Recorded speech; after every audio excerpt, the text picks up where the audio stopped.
Hello everyone, I am your host Alejandro Colindres. Welcome to Series 1 of the podcast, The Road to Champagne, 13 tested principles to drive your career to success.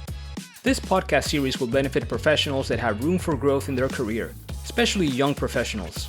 We will explore one principle at a time. You can see the framework in the website roadtochampagne.com. It has 3 parts: shape your mindset, build your brand, and be the driver.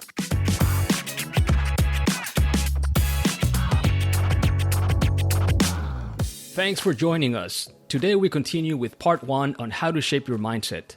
We'll explore principle number 2, aim outside your league.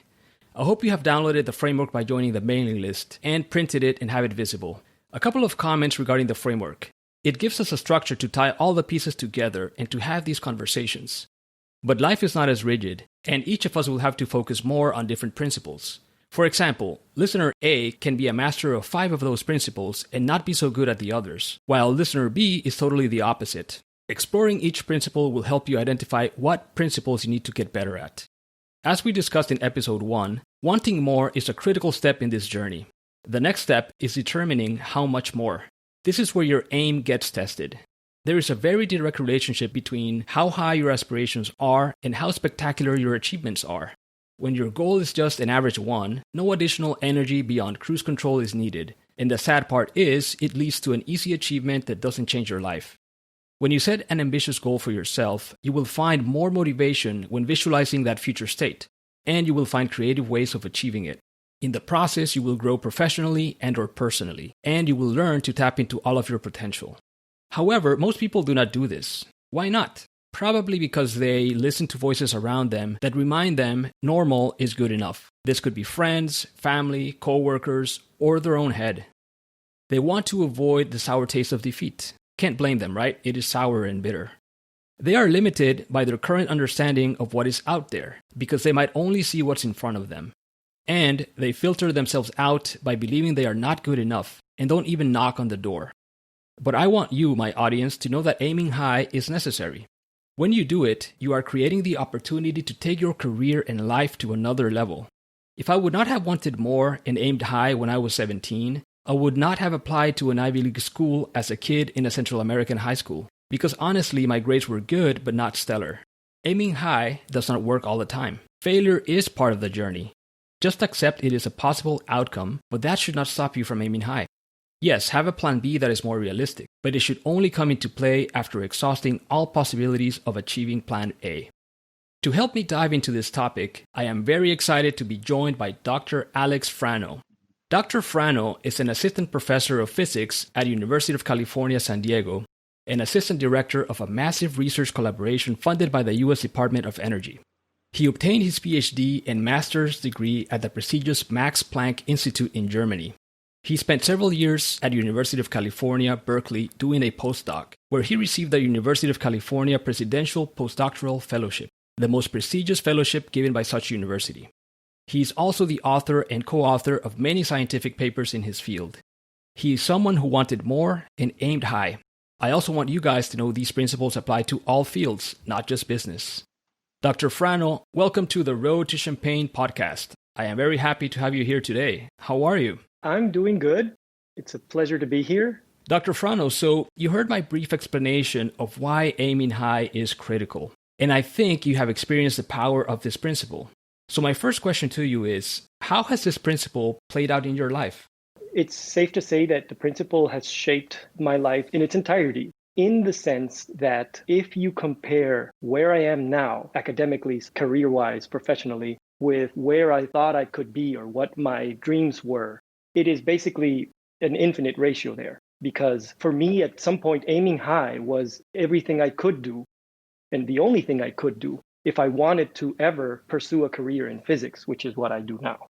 Like you, I come from a fairly limited country, Honduras, where education is not a government priority, or maybe it is, but the resources are limited. Yeah. The intention is there, but many times the resources are not there. So I grew up in a place where studying physics was simply not even a thing.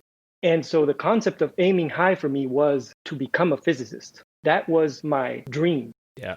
What did you do? How did you test this principle and you aimed high and landed somewhere else? Let me just tell you to put things into context. When I decided to study physics at the National University of Honduras, there were no students enrolled in the major. This university serves the whole country of Honduras. Wow. Not one student was enrolled in the program. Yet I found a way to enroll, and I wanted to do that. I was very intrigued by this. I didn't really know what it could do in terms of career, but I was fascinated by physics, and I really wanted to be a physicist. And so I started studying this. So basically, I was the only student sitting in a classroom for many years. There was like one-on-one tutoring. That was great, actually, in hindsight, but it was very sort of weird. All my friends were in big classes, and they had a trajectory that was pretty clear to them, whereas I wasn't sure about that. However, there was one thing I knew I wanted to do, which is to conduct research at a professional, sort of real life level. To do that, I needed to get into a graduate program.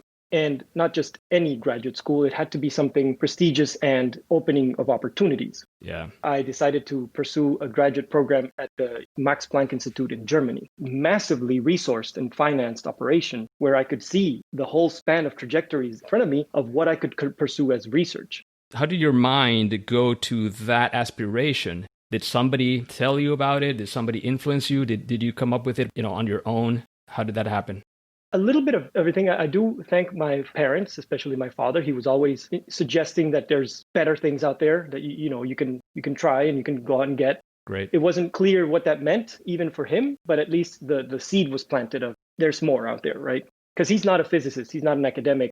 So it wasn't clear to him what I could do, but he knew that was something I could do, and he kept insisting on that. That was nice. And also That's awesome. My professors on college, everybody said there's ways you can go out there and get a master's and do something better than just, say, for instance, staying here and teaching at some high school level, which is more or less the ceiling for a physicist in Honduras. Yeah. And of course, I actually also had friends around me who were aspiring other things as well. Some wanted to be, for instance, artists, writers. Surrounding myself with this kind of ideas gave me ideas myself of better things. That's great, because sometimes what happens is the opposite, right? The voices around you are kind of just keeping you steady where you are. So it's great to be surrounded by people that will influence you in a positive way. That's great. Absolutely. Of course, there were also those negative voices. Don't get me wrong. For sure. Tell us what happened when you arrived to Germany and during one of your first days, you had to take a test to kind of level set everybody so that the professor could know where people were. That was a rough day. So, right. So the university has people coming in from many, many countries. And this is a pretty standard thing people do. They put out a little test. Actually, the test is anonymous. You don't even put your name down. They just want to know what the level is, such as to prepare the course. I didn't write my name down, but if I could have written my name down, that would have been the only thing I would have written down. Oh, man. So I get this test, I start looking at the questions, and I said to myself, what have I done? Mind you, I'm already in Germany. I've been there for about a month because I had to go learn the language first. Which is impressive, by the way. Well, it's a difficult language. It took some time, more than a month, but the first month was pretty crucial. We got like an intensive course. And at that point, I'm settled, right? I'm in Germany. I can't turn back anymore. And I get this test, which I cannot even write down a word for as an answer. Maybe 10 questions. All of them were almost a different language, even though they were in English, as it turns out. I was super frustrated, and then I left the room and I went to my dorm and I cried. And I said, I don't know what I'm going to do about this. I'm not ready for this. I thought at the time that it was related to my resource-limited undergraduate education. Yeah, that was a rough day. And then the next day, the professor came and said, that was nothing. We're just going to start from scratch. And that gave me a bit of a sense of like, okay, the world isn't ended yet. But it was not easy. The path forward was not easy at all. It was a taste of what was to come. Yes. I think what you're implying is that aiming high must be accompanied with a huge effort, right? Because when you get to that next level or that big league, the effort that you're going to have to put in to perform at the average level is really huge, right? Because now you're with big league players, right? You got to step up your game.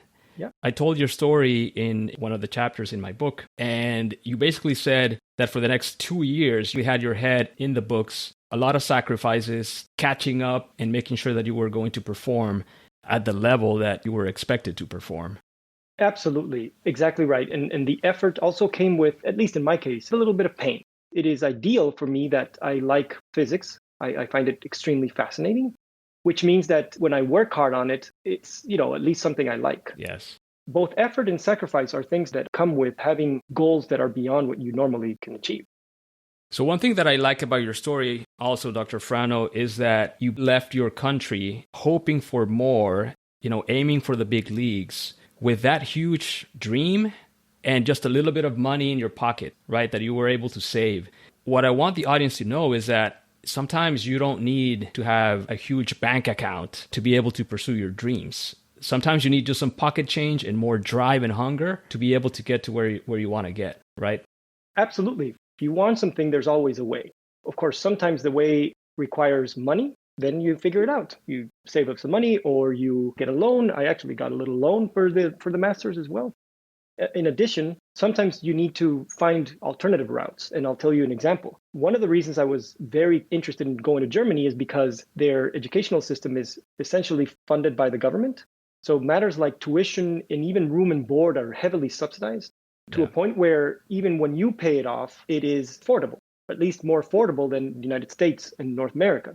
And so that was actually part of the strategy. I only had a limited amount of money. The options were sort of tied to that.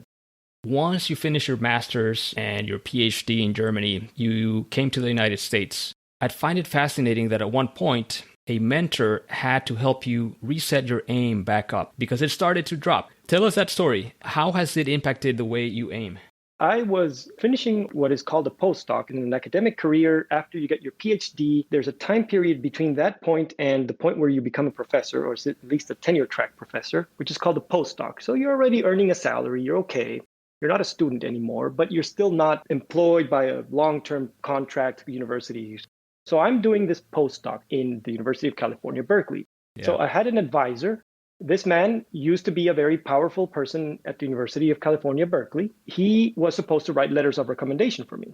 I told him that I wanted to apply to jobs as professor at universities that are called R2 universities, which are a little bit more teaching oriented. Mm-hmm. Now, these are important universities and they're very good universities as well. But at the same time, if you want to be in academia, the so-called R1 universities, the ones that are research and teaching, mostly research, are sort of that high goal that you want to look for. The next league up. The highest league, if you will. Yeah. Awesome. It doesn't get higher than that. We're talking about, the UCs, MIT, Harvard, this level. So it is safe to say that it was a moment of doubt for me that I said, I think I have a good enough CV curriculum to apply to one of these universities and sort of settle for a job that, would be good and everything would be fine. However, my advisor said, no, you have enough curriculum to apply to an R1 Ivy League university. Mm-hmm. I will write you a letter of recommendation for the ones you're thinking right now, only if you also apply to the R1. Unfortunately, it's not just clicking more buttons to send out these applications. You actually have to write a research statement, which is a long document, which is tailored to the priorities. So it was a different research statement. So that took me, it was a bit of work involved in this, but I did it because I wanted the letters of recommendation. We had a deal. Yeah. The irony of the story is that I basically did not get any callbacks from the R2 university. And almost all of the R1 universities interviewed me. So I was just dead wrong. There may be many reasons for this. I don't know, but I was just maybe he said something bad about you in the R2 applications. It could be, yeah. Just to watch out for you. Right. Totally. Excellent. Yeah. So that was a lesson I learned that maybe I'm underestimating myself. Yeah, and that's a good point. Sometimes we need people to help us reset our aim. That happened to you. That happened to me when I was applying to business school. Actually, I applied to a great university in Latin America, and I got accepted. I spoke to the CFO of the company to see if they wanted to help me financially, with the condition that I would come back after graduation. He spoke to the other executives, came back to me and said, listen, we will support you, but only if you apply to the top US business schools. And I was like, oh man, why didn't I think of that? Right? And I maybe didn't think of that because of the financial situation, because I couldn't afford it.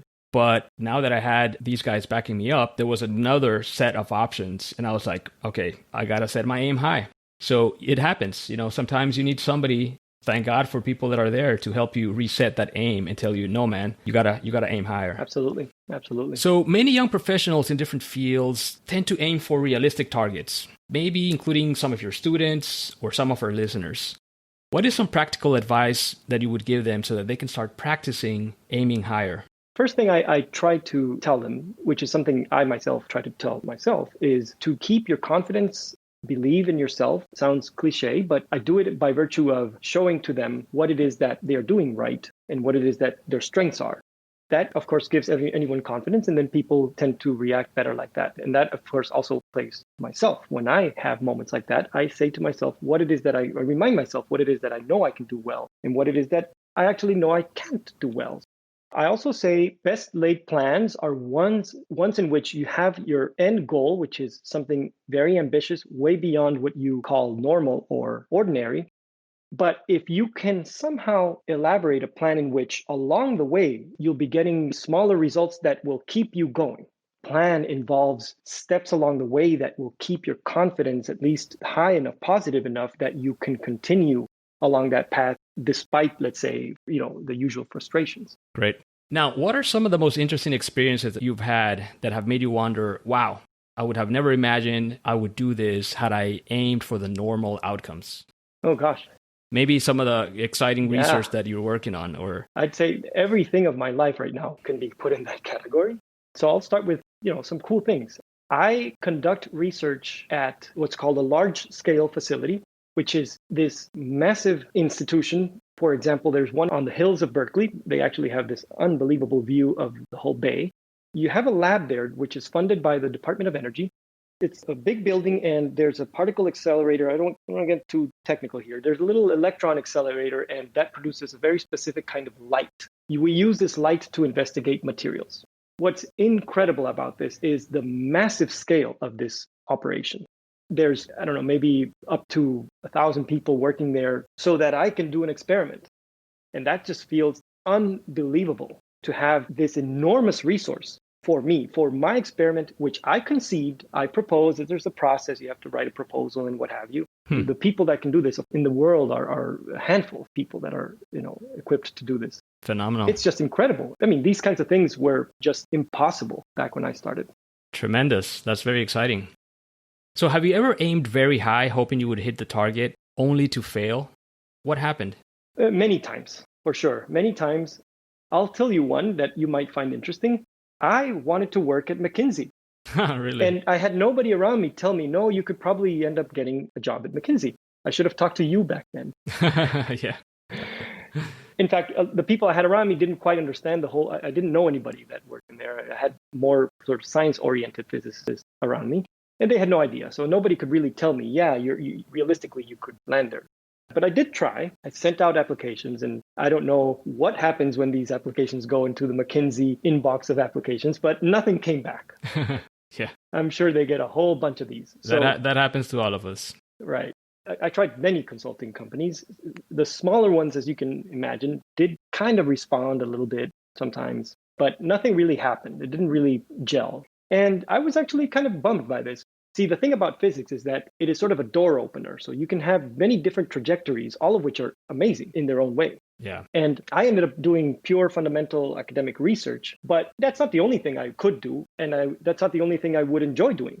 I like problem solving. And I suppose a context like consulting could have given me that. So I was bummed by not getting this. And here I am.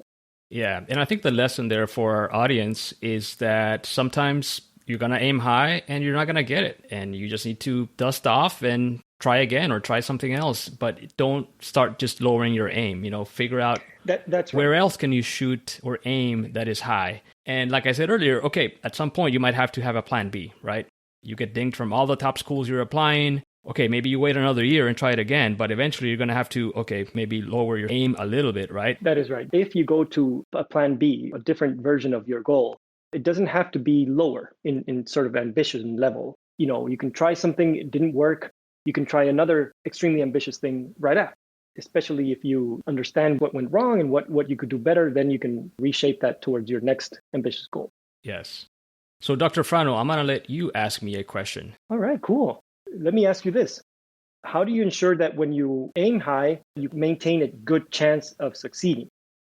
You have to aim high knowing that you have some basic level of meeting certain criteria. You should not meet all of the criteria because if you do, then you're not aiming high enough. right? You're aiming for the normal because you already check all the boxes. So there is some basic level of performance that you must demonstrate. For example, I love cars. If I wanted to be a car designer for Aston Martin, that is aiming very high. It's aiming too high because that is not really my training, right? That would be a very unrealistic goal. You need to aim high, but in an area where you meet some of the criteria, not all. When that door opens and you're invited into that new league, this is when you have to really continue learning as fast as you can so that you can perform at that level, which is a higher bar.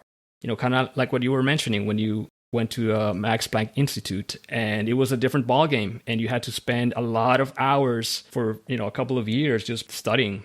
There is an effort that does not end once you are admitted into that league. But you have to know that you have the drive, the energy, and the commitment to make sure that you are effectively going up that learning curve and delivering the results that are expected from you in that new league. Yeah.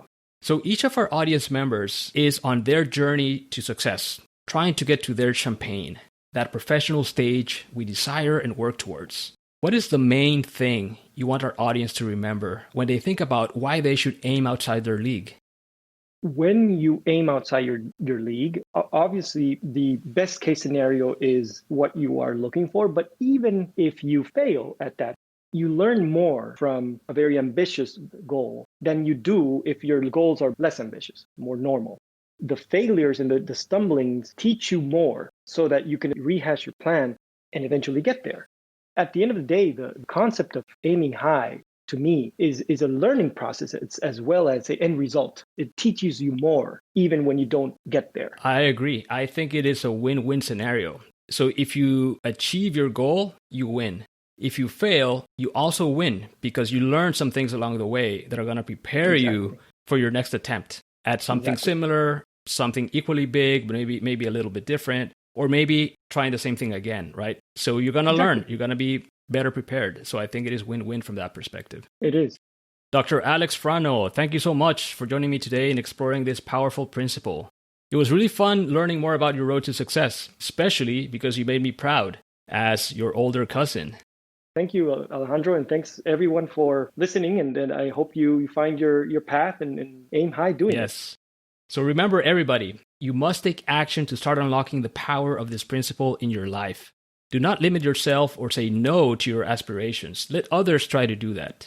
I could have easily convinced myself I was not Cornell University or Kellogg MBA material and lowered my aim. But saying no is the job of the applications committee, not mine. If you are going through the process of choosing how to aim high, either for a job or school or acquiring a prestigious customer, whatever it is, go big.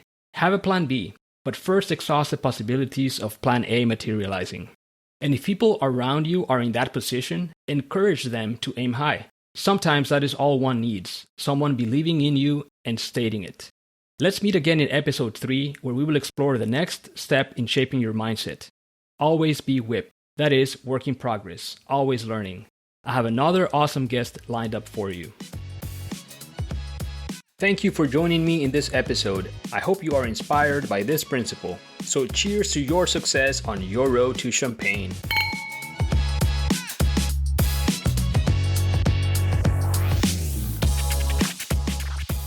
Please don't forget to visit roadtochampagne.com and join our mailing list to download the framework we are using. If you like this episode, please share it with your friends, colleagues, and classmates. Send your comments in the website's contact page and subscribe wherever you get your podcasts. Follow Road to Champagne on Facebook, Twitter, Instagram, and LinkedIn.